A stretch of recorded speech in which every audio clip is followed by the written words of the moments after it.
Hello, classmates. Jeremy Murphy. This is the conclusion of my how to tile a shower video tutorial.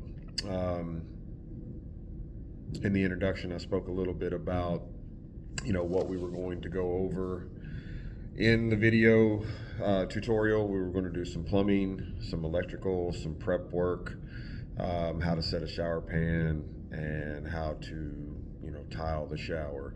Um, I got to I touched on all the points. I showed demonstrations of everything except for the electrical. I spoke a little bit about the electrical. I want to reiterate that if you were in the process of doing this, you would do that probably last. You would already have your shower completed, and then you would start putting in your exhaust fan, or if you're doing a remodel, you would already have a place for a fan. You would just be putting a new one in. But if you had to do a brand new one, like I said, you cut your opening out, you put it in, and then you can wire it up, run it to your switch. It's a fairly simple concept, and there's hundreds of tutorial videos on YouTube if you wanted to watch that to get a better grasp of what you're actually trying to do. But as far as everything else on here, like I said, the reason I didn't put that in is because I was approaching 40 minutes on my video. I want to make sure I stayed inside the parameters of the class. And the purpose of my video is to know how to tile a shower, so I thought we covered most everything we needed to cover in the video. So the plumbing, again, there are many ways to plumb. You can use different materials, like you can use copper water lines, you can use PEX water lines, you can use a certain type of shower valve. There's Delta, Moen, American Signature. I mean, there's many different types you can use, but the concept remains the same of how it all works. So running water lines, running drains, setting main drains, doing things like that. I think our video showed you, just a small glimpse into that. If you wanted to be more proficient in that area, I would say that you would want to educate yourself or watch more videos, or tackle a few projects to get a fuller skill set in that area.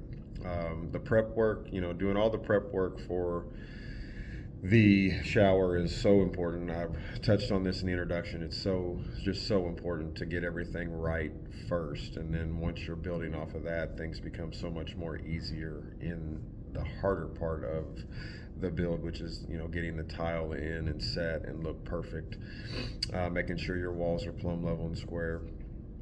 And we watched a little video on some of the waterproofing, prepping the floor, leveling the floor, setting a main drain. All those things were inside the tutorial.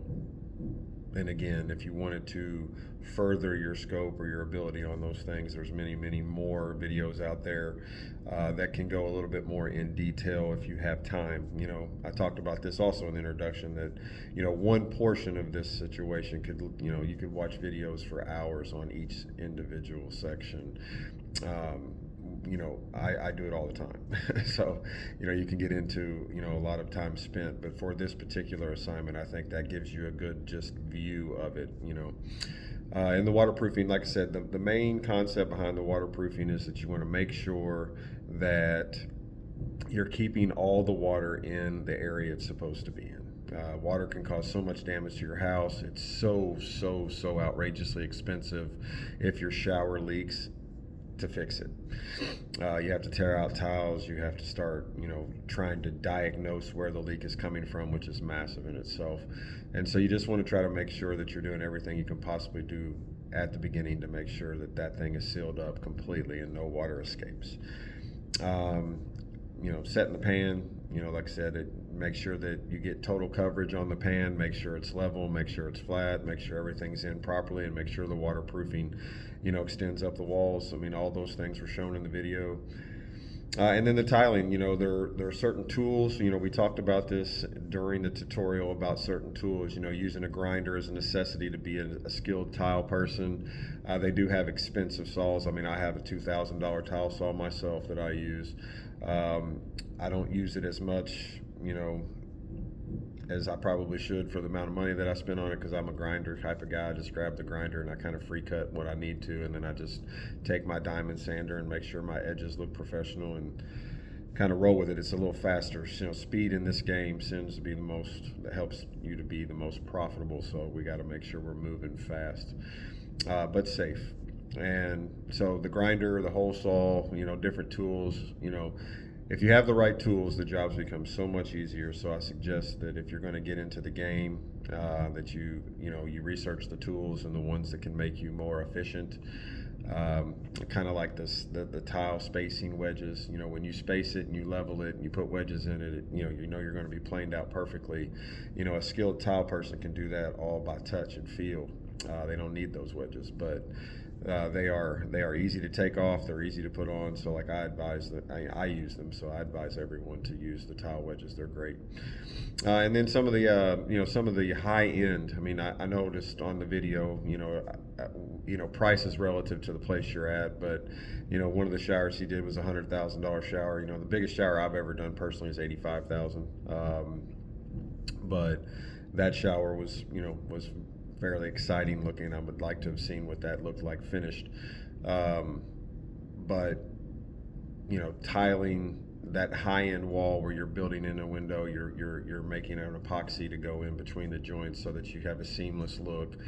All that stuff is very, very skilled. Like I said, Winnie is very skilled at what he does. He makes things look very nice.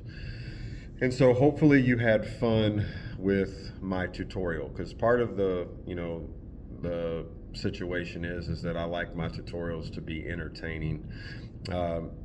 Tile work is super demanding physically. It is a super hard job to do. It's not something that that I would consider fun, because it's so difficult to do. As I get older, it gets even more difficult. But the thing that makes it fun is at the end you get to see this result. It's kind of like being an artist to a certain level. You get to see this finished product and you get to watch people kind of respond to that product. And I think that makes it fun. So, one of the things that I want to do is I do tutorials. Like if I had done this tutorial myself and I'd have been in a shower, with you, so to speak, instead of just overviewing someone else doing one, it's just a level of connectivity to it. You're doing something that not everybody can do. You're doing something that, you have a lot of time, and energy invested in, and it makes it a lot of fun. And if that's the mentality, then usually the product ends up being, something good. So hopefully, I hope everyone who took the time to spend, I guess, almost an hour watching my introduction, my content video, and my conclusion, I hope everyone at least enjoyed it, learned something. I appreciate you taking the time to watch it, and hopefully everyone, enjoys it. So again, Jeremy Murphy, How to Tile a Shower.